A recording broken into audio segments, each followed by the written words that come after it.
when we write our RFPs up for vendors or invite vendors to come in and pitch, what we instruct everybody to do, here's 5 use cases of what we want to do. And here's like really explicit instructions of what we want to accomplish, what we think the upside is for us, who the audience is.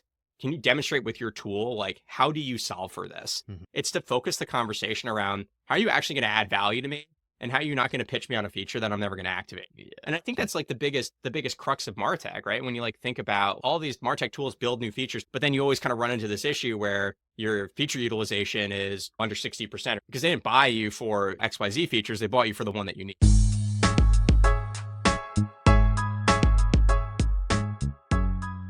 What's up, everyone? Today we have the pleasure of sitting down with Steven Aldrich, co-CEO and co-founder at Ragnarok NYC. Steven's first job at a business school was a customs broker in Colombia. Before his visa ran out and he was forced to return to the US, he started his marketing career as a marketing and comms associate at a market research firm where he discovered the wonders of HTML, email development, and Adobe Dreamweaver back in the day. While continuing his full-time in-house career working in email and CRM roles for a bunch of different companies and different industries, Steven and his co-founder Spencer launched Ragnarok, first as a side hustle where they spent their evenings moonlighting as marketing technology consultants. But in 2017, both co-founders decided to take the leap and go all in on their agency. Today, Ragnarok is a 50-plus person full-service MarTech agency that's helped well-known brands like Zapier, Dropbox, Asana, Adobe, and a bunch more. Steven, super pumped to chat with you today. Thanks so much for your time. Oh, Phil, great to be on here. You know, as I mentioned before, I'm a huge fan of the show. Been a listener for a little over a year now, and it's just, I mean, it's kind of weird to be on the other side, honestly, because like, now I'm going to listen to it. I'm going to be like, well, now I know what Phil looks like, so that'll be interesting. As you mentioned, your radio face, but now it's going to be like, oh, I can now see him while he's talking in my ear while I'm walking my dogs or whatever other activity I'm doing at the time. It's always fun hearing someone come on the show that's like listened to a couple episodes beforehand and getting that experience on the other side. But I think that like I've been on the other end as well a few times, and I obviously love to like listen to a couple past episodes, get a sense of like what type of questions. Like sometimes I'll get lucky and catch like the fast questions that happen at the end of the show, and it's always the same question, so I can like think a bit ahead of time, like what would I say is my favorite Netflix show or like something random like that. Oh yeah. No, I always have like the worst fun facts because I'm like, I should like have one stored. Like I've got a lot of fun facts. I got some cool, yeah, but yeah, the only thing that I know that you're going to ask is of course like, the question at the end. So we'll save that then. But yeah, that's the only one I know. So we'll see what happens. Nice, right on. Well, the first one is a fun one, and I feel like you're the perfect person to ask this. Just like I said in the intro, Ragnarok has been around for so many years, and I think that like probably one of the first exclusive MarTech agencies. Marketing agencies have been around since like the dawn of the internet and even before that, but like branding agencies, like web agencies, those are way more popular than like MarTech exclusive agencies. But you guys have Yeah. been around since like 2012. Basically when I got my own start in marketing, and back then it was really the dawn of marketing automation, and you could still see all the logos on Scott Brinker's MarTech landscape without Yep. needing the magnifying glass that you do with the landscape today. Knowing how much and like how fast the space has changed in the last decade, what does like the next decade have in store for us? Is MarTech just going to continue to explode as a category? What does your crystal ball say, Steven?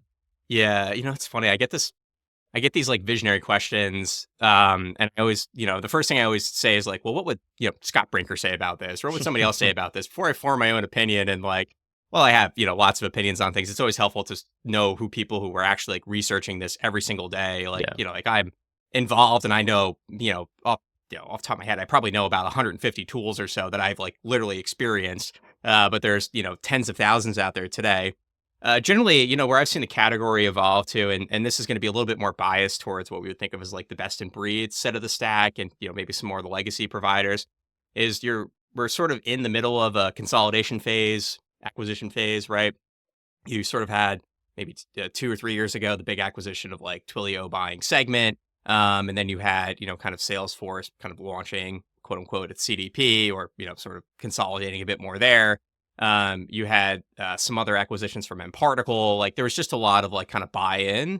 And then you had sort of the we'll call it the 2022, 2023 sort of tech meltdown, so to speak, where things just really kind of slowed down and never kind of back up, right? And I have seen I've seen some acquisitions, right? We have Content Square recently acquiring Heap.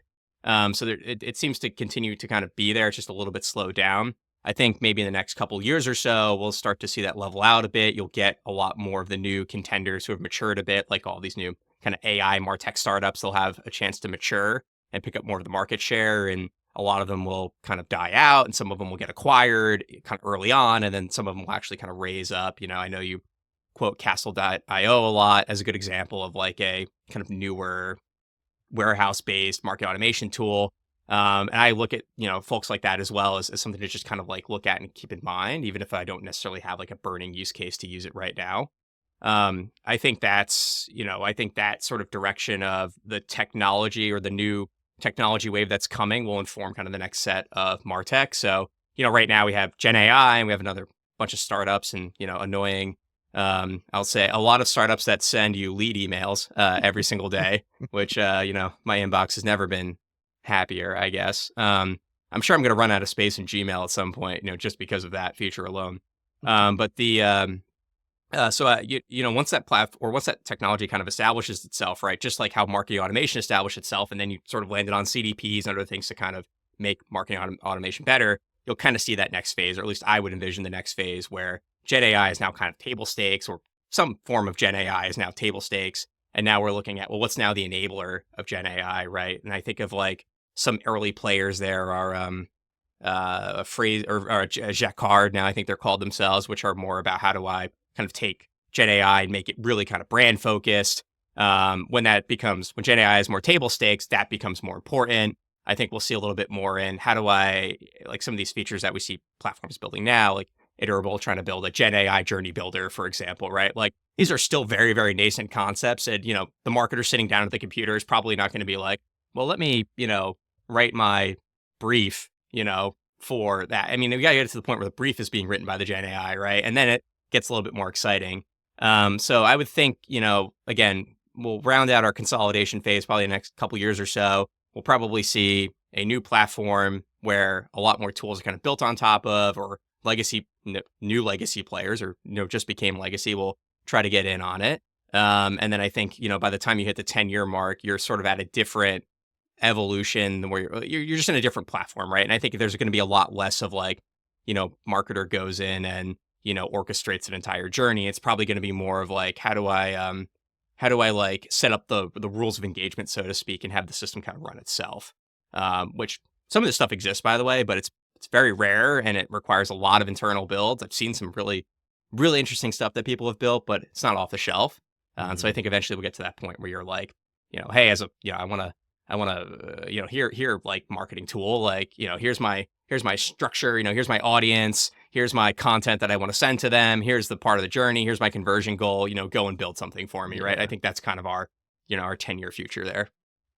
Yeah, it'll be fun to see how that evolves, because I've had a lot of conversations with folks around that, like this idea of the future of AI and personalization, and it's obviously a wide spectrum. Like there's like 3 different camps, I feel like, of folks that I've interviewed on the show about this. And on the far left, there's folks that are just like, machines will never know my audience like me.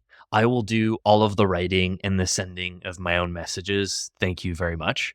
And on the opposite end, there's people that are just like, the machine, please take all of this work off my plate while I go and focus on refilling my cup of coffee. But the more interesting discussion is folks that are right in the middle, that are like torn between both sides, who want to leverage AI in order to automate a lot of that optimization, and especially like this idea of incremental testing inside of your messages instead of doing that manually like a lot of tools do it today. But they still want a human in the loop for the quality assurance part of it, especially companies and marketers that are part of like fintech or health tech, which is my most recent venture. This idea of just letting a machine take over all of the messaging, even though you've written and you've QA'd the messaging, like the wrong message to the wrong person at the wrong time can be so disastrous with like HIPAA and financial regulations. Oh, yeah. So Yeah, it's tricky, and it's gonna be fun to see how the adoption of those tools as they come out and hit the market. Yeah, I think I always like to think of it as like where's the baseline of like what is the foundation of what everybody does, right? And you think about something like an abandoned cart program, right? Like until, kind of Klaviyo came out and really matured and Shopify became as big as it is, like abandoned cart programs were sometimes sporadic or they didn't have a lot of consistency or you weren't sure when you were going to get one and waiting for that discount to show up. And Mhm. now, like, everybody kind of runs the same abandoned cart program, right? Like you can expect within an hour or 2 hours, you're going to get an abandoned cart email. Yeah. And, if you dig into it and click through, you're going to find out it's a Klaviyo email or something that is one of these kind of, very broad e-commerce or really e-commerce focused systems. And like, that's the baseline, right? Like, oh, well, you come to the, you start a company, you have to have an abandoned cart email, right? Like it's just table stakes.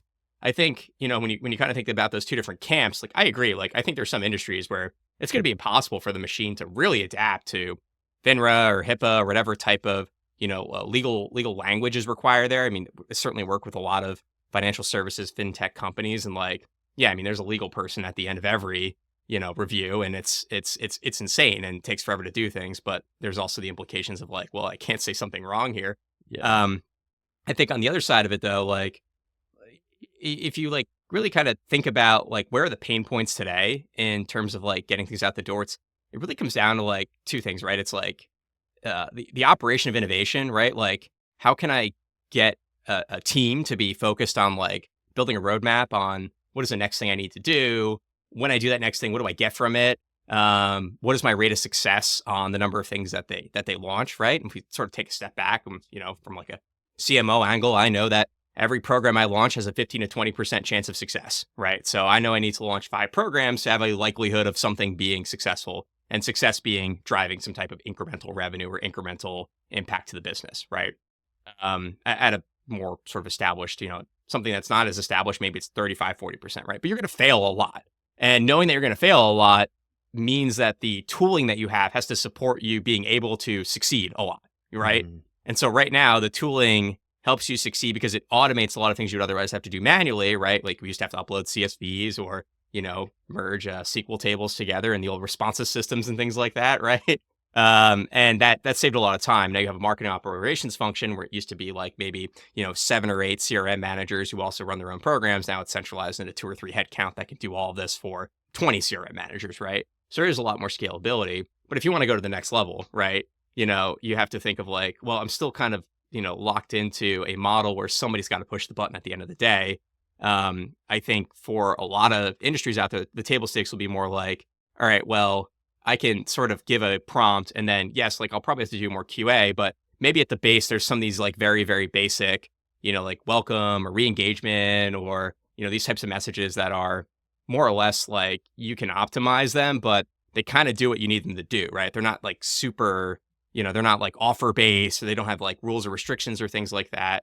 And essentially you just go and turn on a program. And I liken that right now to, I'll mention, by the way, a bunch of different tools because again, my exposure to a lot of different tools will come out and how many things I've worked in. But I liken this to like Klaviyo, for example, as like they have like a recipe type of thing where you can just go in and like click and like launch programs off the bat. And again, I think this is really why you see so much proliferation of e-commerce companies that use Klaviyo because it has features like this. But just think Mhm. if I'm like a, like an owner operator, like Right. I need that type of speed.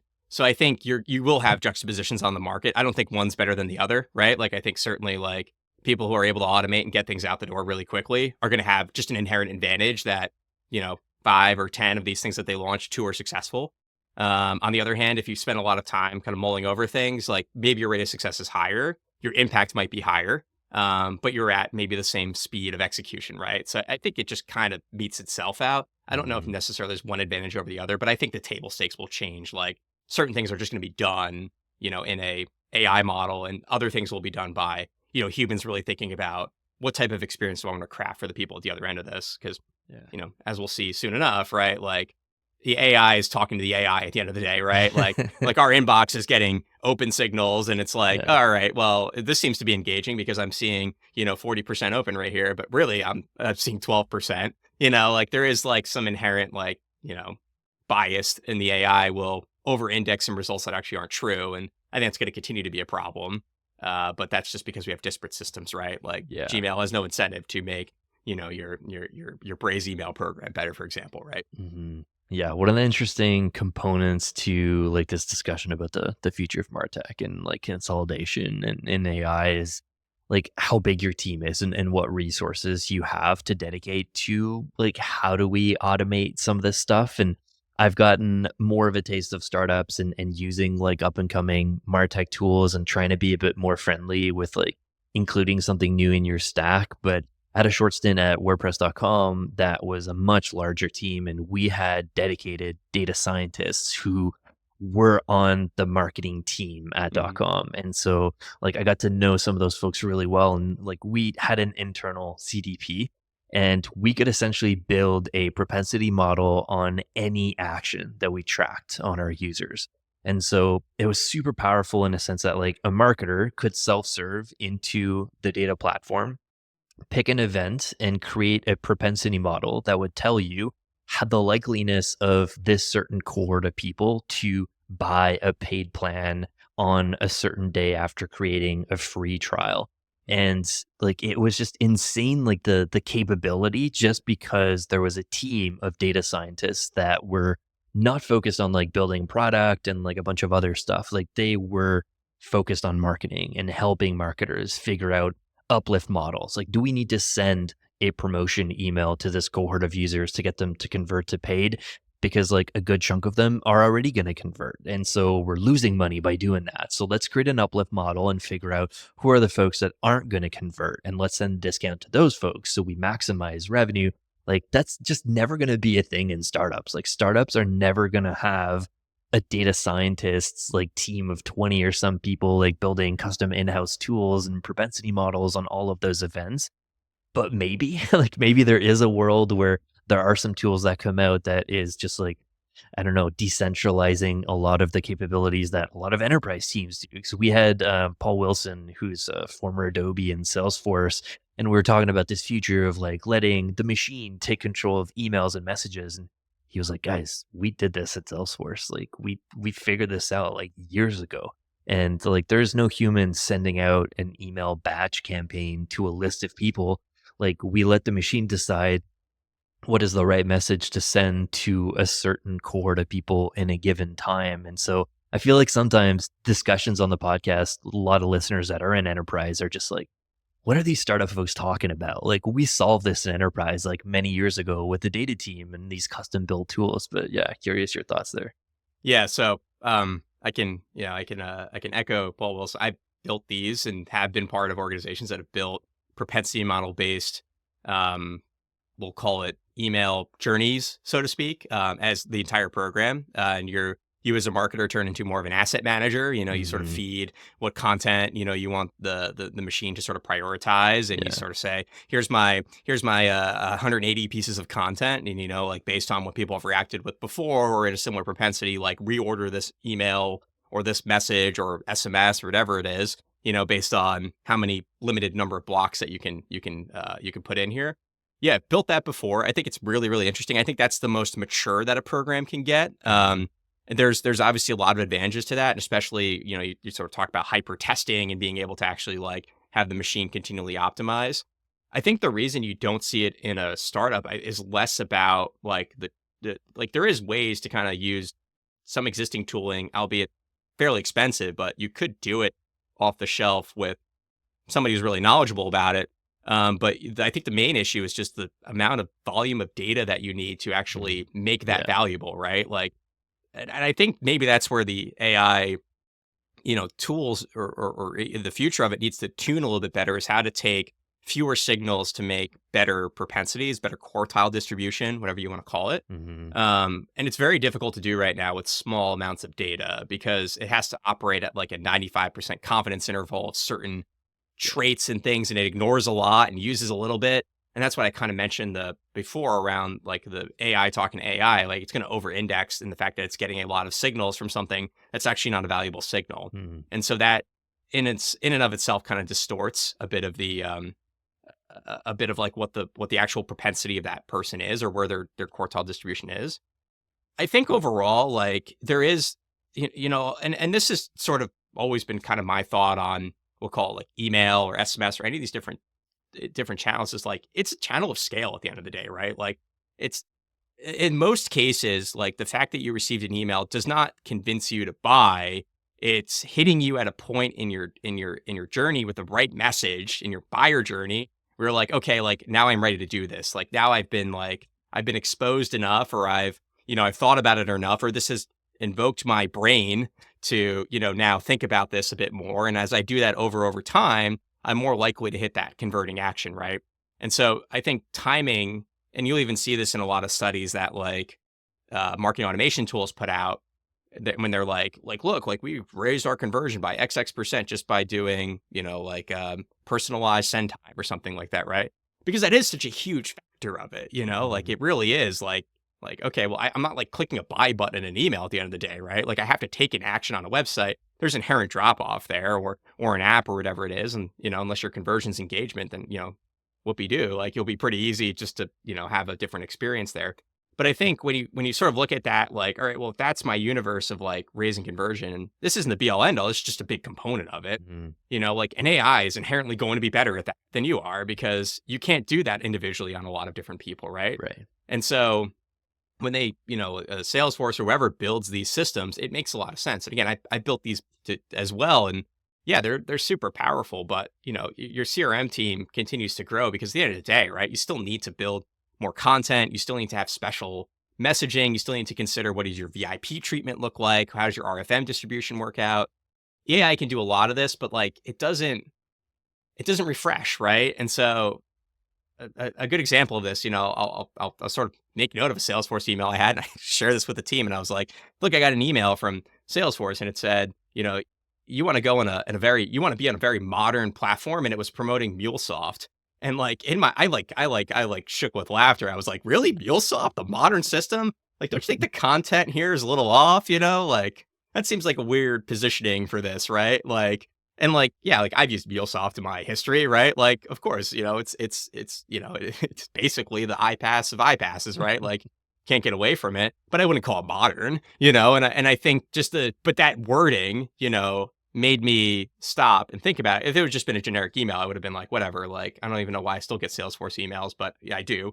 But I just think like that, but that level of content, like an AI probably wrote that, right? Like, or maybe Yeah. somebody who had a high opinion of the system wrote that. But like, it comes back to the fact of like, that's not really nurturing me, right? Because like me, if you just look at what Ragnarok does, you would know that like, we would never consider MuleSoft here. Like, we would probably look at using a segment internal tool or some type of thing. We write Ajax scripts or something just more robust, and But I think that's one of these like areas where like, all right, well, even though the AI has done a lot of propensity modeling, it's looking at my behavior. It hasn't looked at me, or it hasn't been able to like really interpret these traits about me, or these things about Mhm. my company. That's really going to move the needle, right? And I think that's where we're.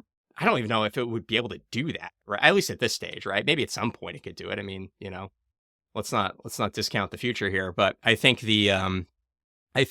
when you look at those types of programs and you're like trying to prioritize content, right, you have to give it some rule to say like, this person who's in a life sciences company who probably cares about like these types of messages and things like that, like you can AI that and say like, all right, well, I see more engagement on these things, so I'm going to use that, but that might not actually even be the right thing to talk about. They might be talking about something irrelevant. They might be showing a case study outside of their industry, because there's no like business ruling there. So I think Mhm. that's, you talk about human in the loop, but that's one of those elements of like, yeah, maybe they can solve the operational piece of it. It doesn't mean it's a better program though, right? You Yeah. still have to continually tweak and optimize, and you really never run out of room to grow there, right? Like, Mhm. there's still so much to do. Yeah, like the audience strategy component to that, like understanding your users and all the different use cases and the buckets to put people in.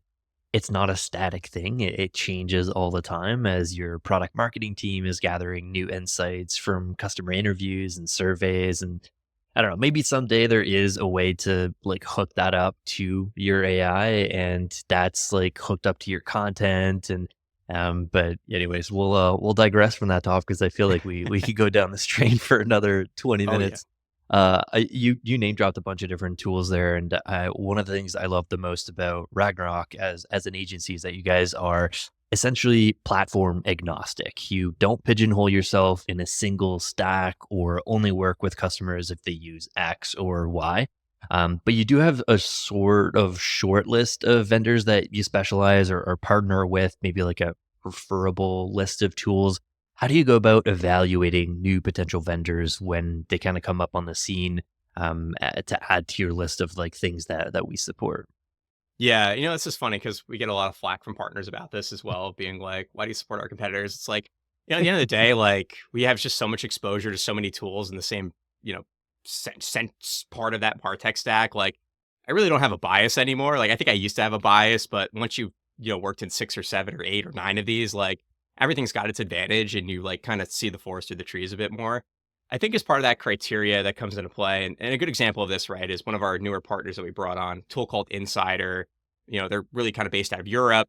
They have, they're a very interesting company, really trying to grow into the US here, but they're like a CDP meets a marketing automation tool that takes some of what Klaviyo does in terms of automating or making some really interesting, like recipe kind of out of the box stuff, and really plays really well in like a really sophisticated e-commerce platform, right? And I think that's just like it's just a really interesting thing to build, right? It's interesting that it was built outside of the US because I feel like we're so big in e-commerce here. Mm. But they really kind of built this. I think they're based out of Turkey or something like that. But they built this really, really interesting platform, and as we went in and we were evaluating them because they, reached out, and a lot of, tools will reach out to us, but, we don't take every call. And, we go through and we evaluate it, and we sort of said, there's some really interesting things that you do here. I think there's a segment of the market that, would find this really valuable to do something like have an out of the box, out of stock notification campaign, or back in stock notification campaign, or a next best channel,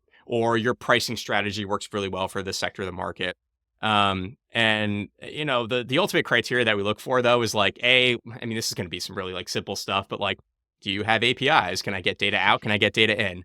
Does your API support event-based data, right? Does it support things like arrays of objects? Can you support like a modern just way of feeding data back and forth? Do you have a great amount of, or a vast amount of resources or availability to increase pipeline bandwidth?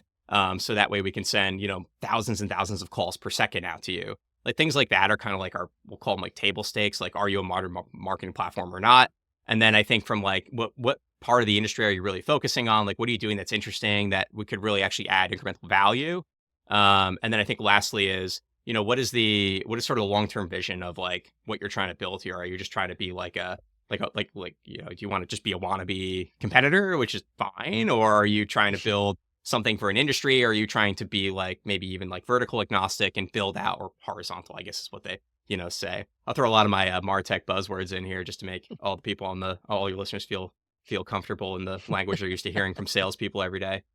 Like I think that's a big component of it. Yeah. And I think a lot of it is influenced by like, like I was a customer of Appboy in like 2013, right? Like Mhm. been a long time fan of Braze. I think what they're building is like super interesting, and they've really kind of carved out a space of like, you work with us with a CDP or with a reverse ETL player or some type of iPaaS. We have some options that you can do without that, but like what we focus on is the marketing experience, right? And then you have a tool like Segment, which after the Twilio acquisition was maybe more focused on, how do I kind of own, more of the space? And then they, sort of refocused on how do I be the best CDP in the market? And I had the opportunity to talk with some of their product team, yesterday, and they do this with us because we want to know like, what is your roadmap? And they were showing us Mhm. some things that they're building, and I'm like, like, guys, this is exactly where you need to be. Mhm. Like really kind of doubling down on data transfer, data enrichment, data orchestration. But you're not stepping on the toes of like a Braze or an Iterable who are really doing this really well. And like you're it would just take you a while to kind of catch up to that. Um, and then some other tools in the space too, right? Like I love tools like Apps Flyer and Branch and Kochava, like these guys who are like doing something specifically for mobile analytics. Like it's not, maybe a marketing ops person doesn't necessarily run into these tools, but there is some inherent value in there. And so we sort of stretch our ways into that as well. And then of course, what I would say used to be called product analytics tools, but you're now like more marketing analytics, more just like company analytics, but not quite a BI tool like a mixed panel and Amplitude, Heap. Like I think these are just phenomenal tools. And, I think again, like having a kind of modern dashboard builder that has some inherent like, we'll call it like synergy with, God, I hate myself for saying that word. Has some ability to sort of sync into an audience feature within a Braze or an Iterable or these other tools. Like I think it's just so powerful. And then on the other end of the spectrum, you have tools like Customer IO, right? Which are just like I know they're a sponsor of the show, so of course I'm going to shout them out. But I love Yeah. Customer IO. I've been a huge fan of them forever. And I love the fact that they built like like a hybrid B2B, B2C, like really effective, like almost like a SaaS a real solve for like SaaS marketing, right? Just the Mhm. fact that they have like this native Salesforce connector, which nobody else really has at the degree that they do. They've handled object data for like the last 3 years. Like they're just so interesting. I think they're a real big pioneer. If I really look to them as one of the leaders in the space. And I feel like I'm rambling here, but the more or less like as we evaluate these tools, like what they're building and what they're building for is such a big component of it. Like maybe they don't have an event-based API now, but like a tool like OneSignal, for example, right? Like they own the push space. OneSignal is a great partner of ours. I love what OneSignal's building, right? Like they are Mhm. just the ultimate solve for like getting you started with marketing, and they built such a great platform around that while really being for engineers, or really Mhm. friendly for engineers. And it's at this point in the last couple of years that they've built more of the tool for marketers. And I think they've like really kind of evolved their vision there. So it's a tool built for engineers that now really serves marketers well. So that's where we don't want to drop partners necessarily if they don't really meet the criteria anymore. But it really is like important for us to kind of go through, use the tool, see if we actually value it as individual, people who would go in and use these with clients. And then to sort of say what the staying power is like, is the vision of what you have, because ultimately that's what we're going to pitch on their behalf Right. or to talk about, in cases like this, or when I'm running advisory with, a Martech buying committee or something like that. And we're deciding like, well, how do I pick between these two different tools? It's like, well, where's your vision? Where's your vertical specialization? Where are the nuances? What does your data stack look like? How does that going to be able to implement? So I think that's all these kind of become core nuances. And when you're, probably like me and you have a conversation like 8 times a day about, what's Braze versus Iterable or Customer IO versus Klaviyo or this versus that, right? Like the nuance gets really important, Mhm. Yeah, for sure. because at base value, right, or at, 30,000 foot view, which is where most of these people are making the buying decision, they're like, these things look the same, but I like the salesperson better. You have to be better than that when you sort Yeah, of invest yeah. in Martech. So I find it super cool that a lot of these potential partners involve you in the roadmap decisions about like where is the product going? How are we thinking about this? And it almost made me think that you're in a unique position because you're advising customers and clients on all these MarTech decisions and tooling and where to kind of think about like in 3 or 4 years, right? Like we're not buying MarTech to solve problems today. We also think about the next 3, 4 years, 5 years.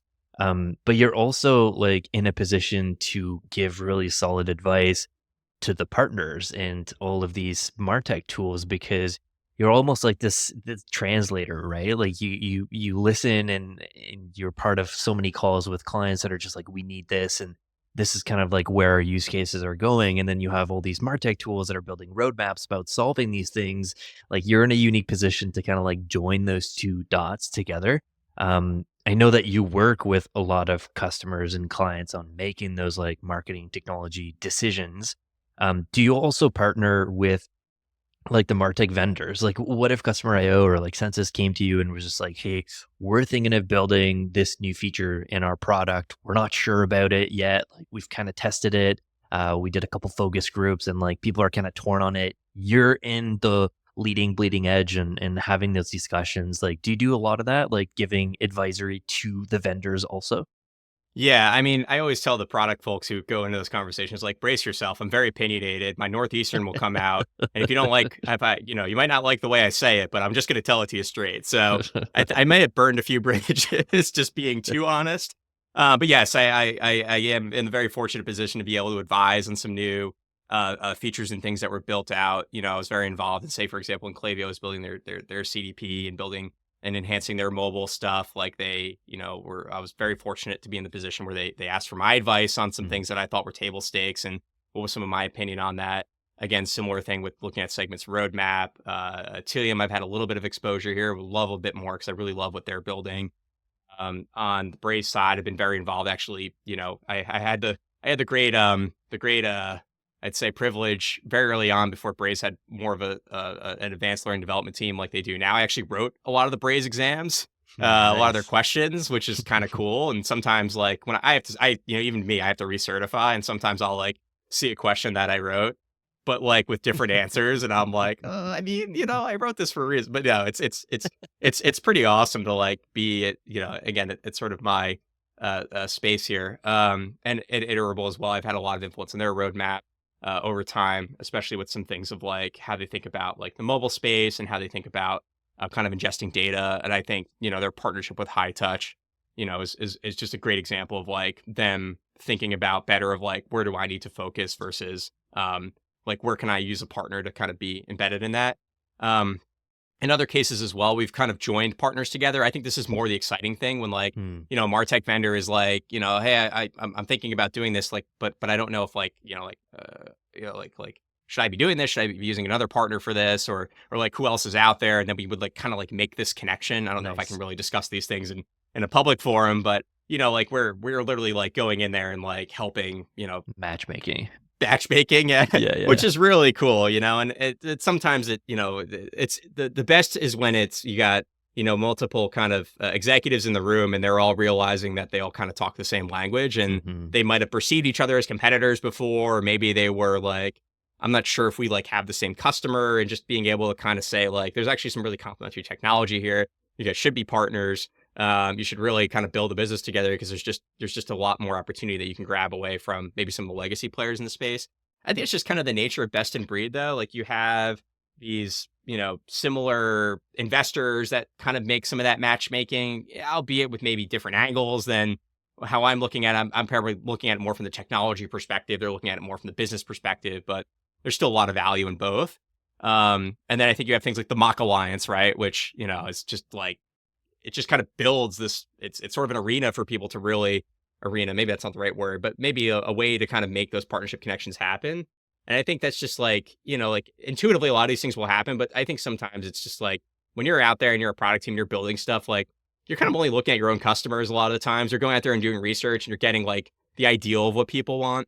And it's really hard sometimes to just be like, well, how do people actually go in and use our platform today? Like I Hmm. tried to look in Hotjar and see how people are doing it, right? I couldn't really understand like what they were doing. I'm like, I don't know. Have you ever like seen this is one of my favorite things is like, ever like watch people like use a platform for the first time and like what they click on, and like, there's like, they like go to like all the wrong places because in their mind, like the labeling really matters, and like things like that. Like, um, there was I saw a comment on something about a customer IO a while ago that they call like what people think of journeys as campaigns. Yeah, I saw that. I'm sure, yeah, you've probably gone through this before. I don't know where I saw it. Maybe I probably heard it on this show for all I know. But I like thought about that, and I was like, yeah, like it doesn't bother me anymore because I'm so used to it now. But it's one of those things of like, that is a weird nuance, right? Like it's just Hmm. how they think about it. Like just because you happen to orchestrate your campaign doesn't make it less of a campaign. It's Right. just that everybody else calls it journeys because Salesforce called it journeys or Canvas or whatever. Like they're just trying to use, they're trying to make it easier for the person who's just getting onto the platform to understand what they're looking at. And I think that UI stuff is like, I give so much feedback on that. I don't know if anybody takes it seriously, but it's like one of those things where I'm like, can't we all just use the same term? Like it's the I same thing know. at the end of the day. I think it was Naomi West at Customer IO who did a really good job a couple of years ago building a spreadsheet of all these different marketing automation platforms and like how they name certain things like dynamic lists versus like static lists and versus segments. Like there's so many words like thrown So true. around and it's so hard for people like you and me who are a bit more agnostic and are jumping into different tools and you just like to reacclimate yourself to the terminology, even though like a lot of them are similar at the end of the day. I wanted to ask you one thing, kind of related to this. Like we talked about like the more typical use case that customers and clients will come to Ragnarok, like, hey, I have this tool, Customer IO, Braze, whatever, and like I need help with this use case. We're struggling with this one workflow, or we want to do this better. But you also help companies who are looking for a tool but haven't actually purchased something yet. And when it comes to helping clients figure out what specific Martech is required to solve a business use case, how do you guys tackle this? Like, is there a process that you've ironed out over the years for like a shopping guide list for evaluating Martech? Like, I feel like you said it best on LinkedIn at one point. It was something like Martech solves pain points, but implementing Martech can sometimes create a whole new set of points. Oh, absolutely.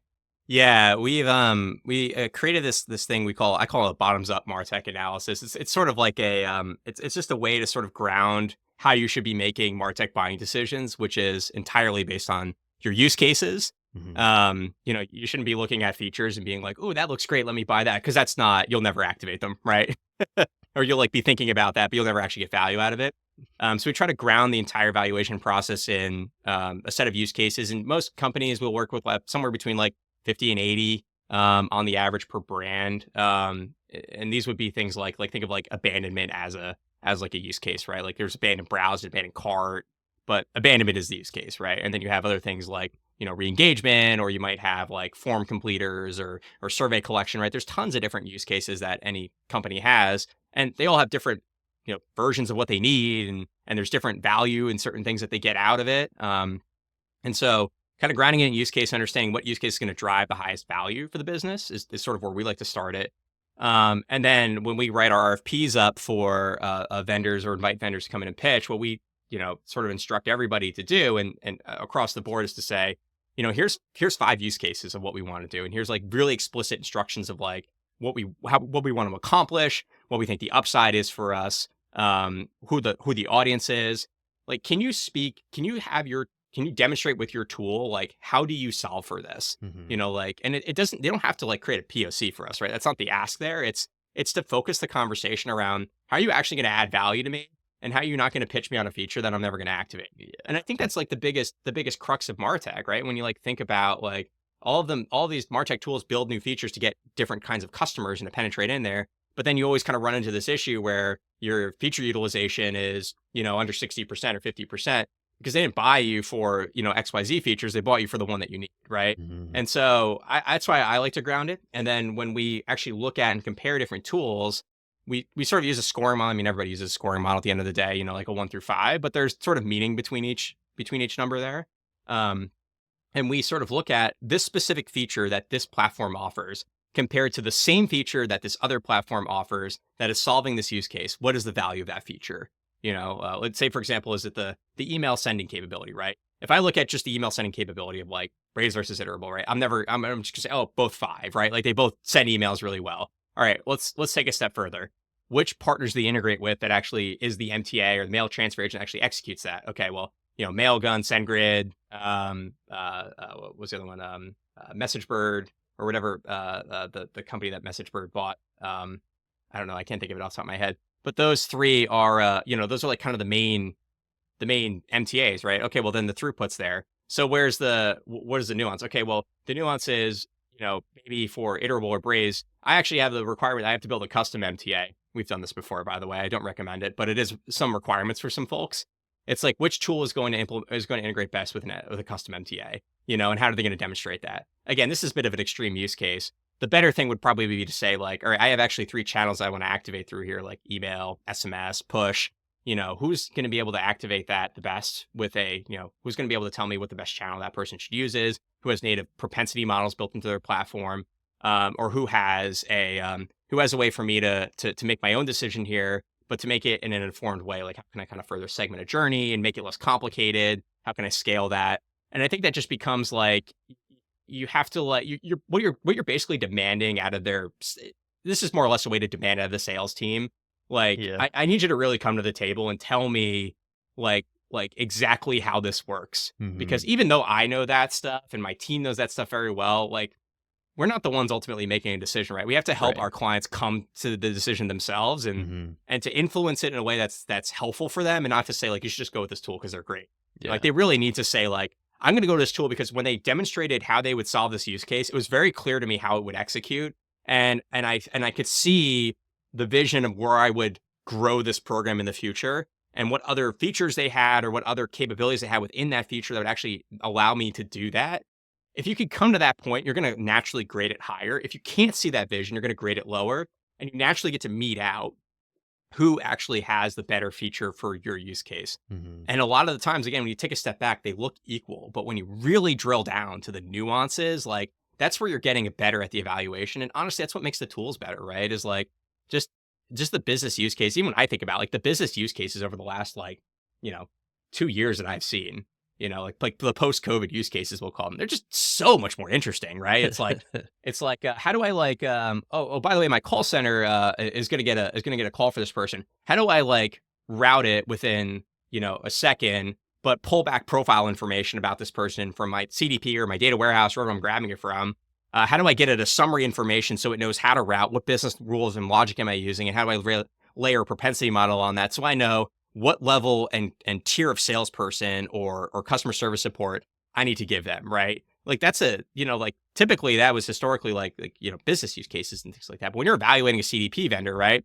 Like something like millisecond response rate is really important when you're trying to route calls, and that's just it's a recent example that I looked at, and I think that's something interesting. Like somebody like Telium in the market who's recently kind of come out and been like, we are real time. This is what we really emphasize. And they have like just this incredible response time on real time. And they're just really diving into that. But I think it's just a reaction to the types of business use cases we see where like, yeah, like a second matters, when you're like routing calls. But think about how many businesses out there have that as a use case.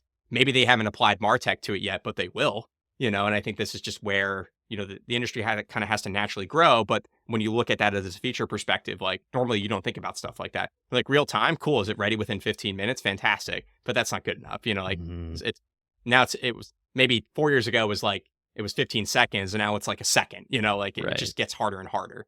Yeah. No, it's such a fun project to be part of. And I think that the unique perspective that you bring to this is like working often with like the engineering team with the client as well as the marketing team and kind of playing that translator role between the two, because oftentimes like there's a list of use cases that the marketer has. We need this platform to be able to do X, Y, and Z.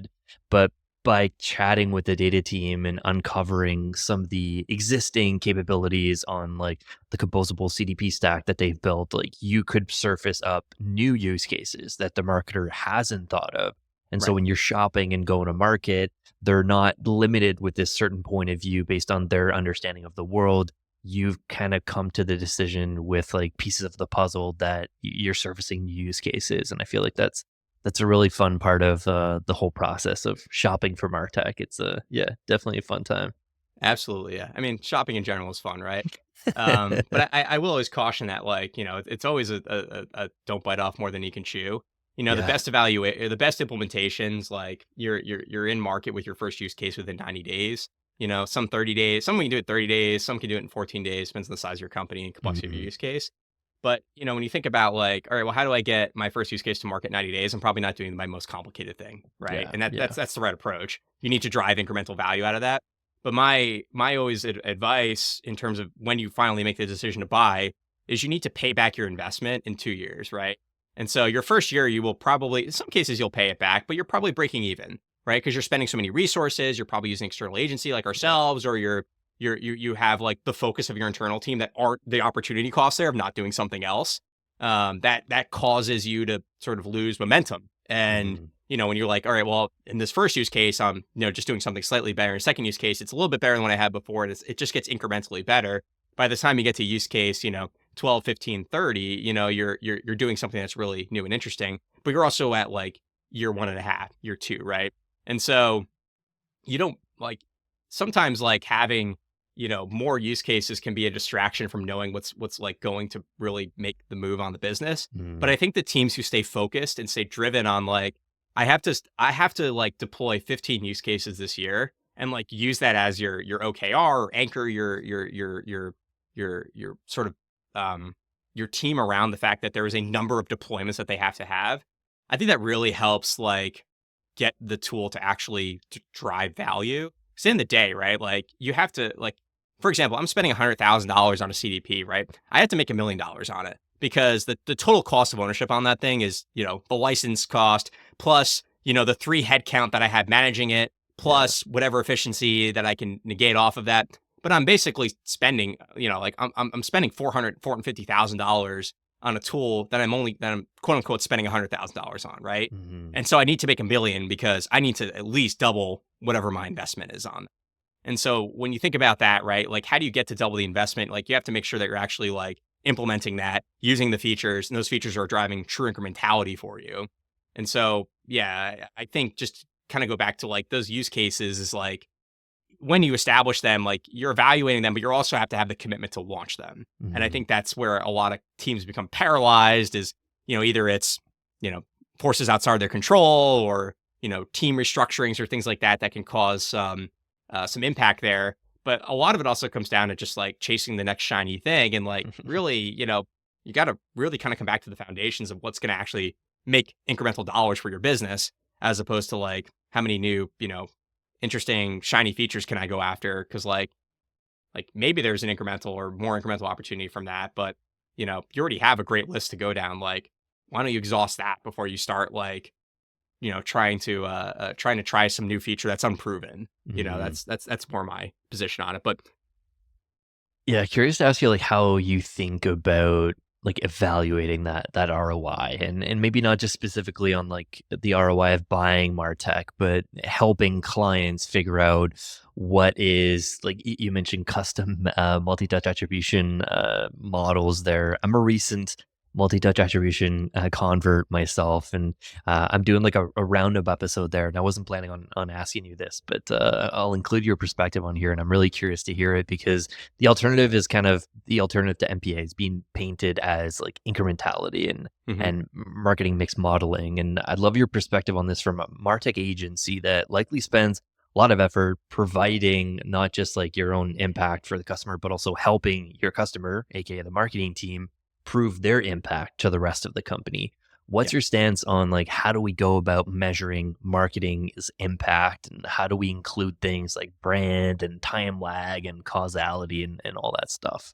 Yeah, I'm a big fan of the I don't know if you heard of the Beats model before, but that's it's basically like I think it's a reaction. It's kind of come out of a reaction of like executives like myself, sort of looking at marketing measurement and being like, I think you're really just kind of making stuff up at some point, right? Like, there's just too much granularity here that we've kind of lost the forest through the Yeah. trees. So the Beats model is sort of think of it as like a degrading, or I guess it would be not degrading, but sort of starting at like how is the business doing, and then kind of moving down there to the point where you get down to attribution, which is like the A. So like you first look at the business and then you look at like experiments that you're running, right? You sort of start at like just the basic level of like it doesn't matter how much marketing is attributing, right? Like if the business isn't making money, the business isn't making money, right? And so and a lot of that gets lost, and I deal with this all the time. I was recently in a board meeting and, one of the things I was being asked was like, well, how much actual incremental dollars is this at the end of the day? Like take a step back from like, here's what your control and your treatment group did, right? And like, great, you've shown that your treatment group is 1.7% better on the metric that you're looking at. Cool. Well, what does that mean for the business? Okay. Well, that's $200,000 a year or annualized amount of incremental revenue. Okay, cool. What does that mean for the business? Right? Like, I think that there's such a disconnect between those things. So, like, I'm all in for like multi-touch attribution. I think it's a great to like slice and dice like the way that you sort of look at these metrics, as long as you like don't lose sight of the fact that the business has a revenue goal at the end of the day or whatever goal that they have. It could be a non-for-profit. This isn't limited to for-profit businesses. Like, how are you impacting that? And if it's like I'm driving incremental revenue on these users, that's awesome. But like the business, like your contribution to that is like 0.1%. Like you have to be at 1% or 2% or 3%. Like, how do you really like make an impact there? And I think, again, like this more comes down to like how many ways can you slice this data to grab more of the pie? Sometimes that's what it ends up being, where you're like, all Hmm. right, well now I'm like multi-touch attribution, so now my emails look worse, but man, my social looks a lot better. So like I'm gonna invest more headcount into that, and that sort of I think gets away from the point. And that's why I always say like if at the business level like you're not seeing the impact, and then if you go down to just simple like control hold out or control treatment experiments and you're still not seeing it, like it doesn't matter how much you like meet it out at the bottom. Like you really have to be up here first. But I think as you kind of you solve for each, as you solve for each like section of the beats model, right? You get to understand at the end of it, and what I think is the ultimate goal of what is the actual lever that I have that's actually impacting it, right? I think sometimes multi-touch attribution hides the lever, which is one of my criticisms of it. But I think it's also important to understand the total effect, to your point of like brand. Like, how do you measure brand? Like, that's such a hard thing to do, right? How do you measure TV ads impact? Oh, it was running between these hours, so I see more people on the website. Like, it's just like really hard metrics. So it serves better in multi-touch attribution because there's a bit more credit towards that. But like, it doesn't necessarily, like, that helps you understand the lever of the brand side, but doesn't help you understand the lever of like, what is my retention campaign doing here? What is my retargeting on paid social doing here? Mhm. What is my direct mail doing here? Right. Like, I think you'd still need a combination of all these things to really tell you. But at the end of the day, like, are you impacting the business, and like, what lever do you ultimately have to pull that's going to actually drive a result for the business? Right. And I think that's like, again, it doesn't matter how you slice and dice it. You have to land there, Yeah. is my opinion on it. Yeah, no, cool. I appreciate the perspective there. I'll dig deeper into the Beats model because it's not super familiar to me. I'm looking at time here, Steven. I'm like, damn, this has flown by. Oh We've man, I'm a rambler too. barely scratched the surface on the questions that we wanted to cover there. We got one last question for you. As you know, listener of the show, we end the question with a bit more of a human angle and a happiness angle there. But you're a co-CEO and an agency owner. We also didn't get to chat about this, but you're a podcast co-host as well. You're a father, an amateur carpenter, home repairman, also an avid reader, a gamer, and you're really into ballet as well. Like, one question we ask everyone on the show is, how do you remain happy and successful in your career? What advice do you have on how to find balance between all the stuff you're working on while staying happy? Yeah, it's such an interesting, like, I'm happy just because I think, and maybe it's more my upbringing. Like, I grew up like, like I'm like literally the first person in my, family of seven or graduate college, right? So like, I come from a blue collar background. Like, I love working with my hands, I love, I love reading. I love doing all these things that really kind of like helps me just kind of expand my imagination a bit more. And kind of being in my position, I sort of look at, like, all right, well, I look at where I grew up, and I'm like, like, it doesn't matter how hard my day is. Like, I'm doing pretty well. Like, I own Mm, a house, which is probably rare for even where I grew up from. And then just the fact that I have a family, and I have, I have a job, and I have just like a fulfilling career. And I think that's like, and maybe happiness, I shouldn't be comparing myself to other people, but I just think of like, that's how I sort of, like just kind of ask yourself, like, am I happy? mhm. And like, how do I know if I'm happy or not? Right. First I go and say, well, what do other happy people look like? And what do I look like compared to them? And then you look inward a little bit, and you're like, well, what kind of life did I want for myself? And what have I built for myself? And then I think I sort of see that I've always wanted to be a dad, and I'm a dad, and then I call myself Papa, by the way, but like, that was since I was very young, I've always wanted to be a dad, and I am one, and that to me is one of the most fulfilling things of my life, and I accomplished that in my mid 30s, but it's like, it's one of those things where like, like, I always knew that I wanted to be one, and I have that. I wish I was more artistically skilled. That's where my co-CEO sort of fills in the gap there. I'm not very artistic, very logical, and I think that's got its benefits. But I have a loving wife, and just like a nice household, and two dogs and two cats. It's like, there's just so much madness Yeah. everywhere. I think where I find the happiness is like, this is one of those things. So my father was a business owner, and that's where I got a lot of my influence from. He ran a hobby train shop, and I worked for him pretty much my entire upbringing. And he used to say to me, one of the most the best feeling that he ever had from doing all of the work that he did. And he like started as like a mail order, like, model train business, right? And then built stores. Like, he had like a very interesting journey, but he said, like, the most important thing, the thing that I love at the end of the day, is when I close up shop and I go into my car and I turn around and look at the store and I say, I built this, Hmm. and I feel like that's the feeling that I get at the end of my workday, even though, like, at the end of my workday, my kid's running over, the dogs are barking, the cats are like knocking over and eating my plants, and everything's going insane. But like, I kind of get to end the day and say, like, I built this, and I look at, it's not just the company, it's the life, it's the, like, I've been a controller of my happiness. And I think that's like how I how I how I just internalize that and stay happy, if that makes sense. Yeah, that makes a ton of sense. Yeah, I was getting a little shivers there, thinking about how your perspective on that. Like I built this. This is crazy, and people are running around all over the house. But I built this, and I love the perspective there, Steven. Thanks so much for your time today. I feel like there was like 7 different rabbit holes we could go down on. Maybe next year we'll do a round 2 of this, because yeah, I think your perspective is super unique on this, and definitely appreciate your time. So thanks for doing this. Oh, absolutely. Yeah. Great to be here, Phil. And again, can't wait to watch every other episode that comes out in between this one and our recording. So Awesome. love the podcast. Cheers, man. Thanks.